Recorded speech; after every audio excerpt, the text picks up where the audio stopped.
Okay, let's talk about gold. It has been on an absolute tear, smashing through records and leaving just about everyone asking the same question: what in the world is going on?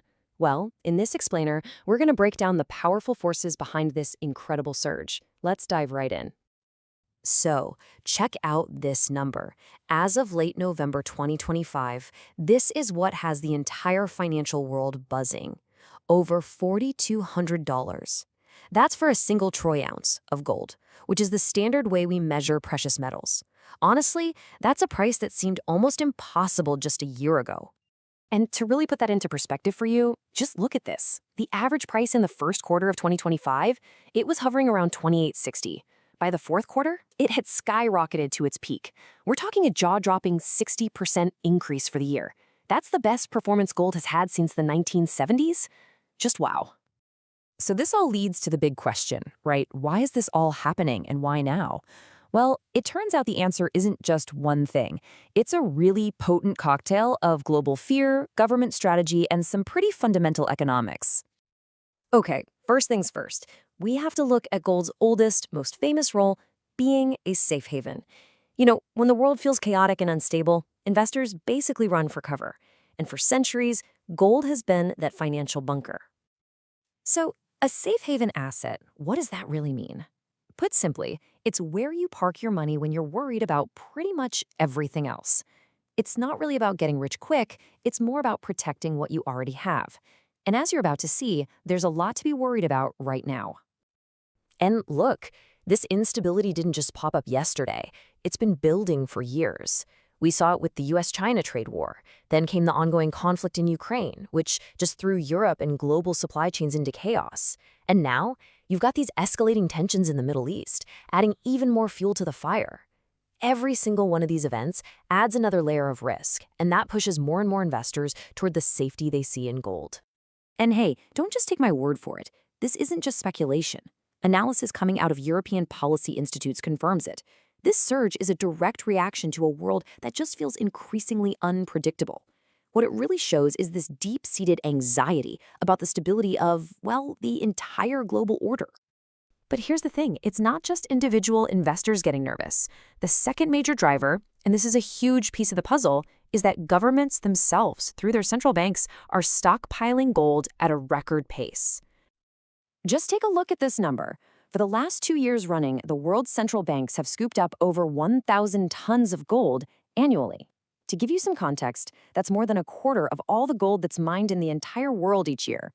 This creates a massive, consistent demand that basically puts a higher floor under the price. So why are they doing it? Well, for a lot of the same reasons as you or me, just on a massive national scale. Sure, they're hedging against shocks, but there's something bigger going on. They are actively trying to reduce how much they rely on the US dollar. They want to shield themselves from what some call the weaponization of finance, using economic sanctions to get what you want politically. You see, for decades, the US dollar has been the absolute bedrock of global finance. It's the world's reserve currency.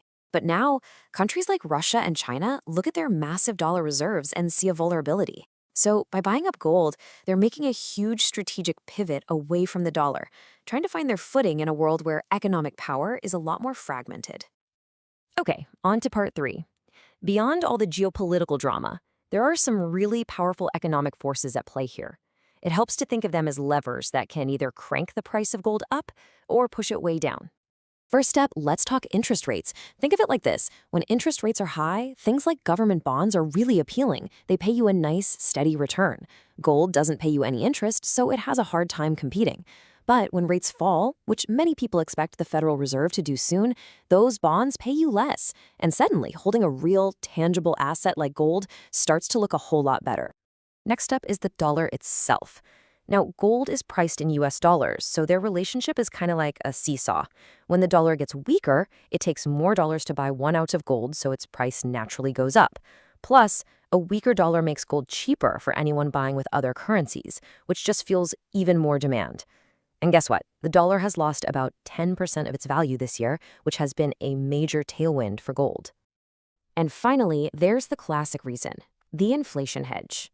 When the price of everything from groceries to gas is going up, that cash in your wallet is actively losing its buying power. Gold, because it's a physical asset and there's only so much of it, has always been seen as one of the best ways to protect your wealth over the long haul. So we've pretty much covered the why. But what about the future? Where does gold go from here? Well, this is where the experts are really divided. The path forward for gold seems to be at a fork in the road, and it all depends on which of these powerful forces ends up winning out. You've basically got two camps. On one side, you have the bulls, who see a clear path to $5,000 an ounce. They argue that as long as global tensions are high and central banks keep buying, gold has nowhere to go but up. But on the other side, you've got the bears, who think a pullback is coming. They say if these conflicts cool down and central banks ease off their buying spree, we could easily see gold dip back below 4,000. It's a real toss-up. And all of this leaves us with one last, really fascinating question to chew on. Is this record-shattering price really about the shiny metal itself? Or is it actually a reflection of something much deeper, like a global report card on our collective anxiety and our faith in the stability of the world we live in? Definitely something to think about. Thanks for watching.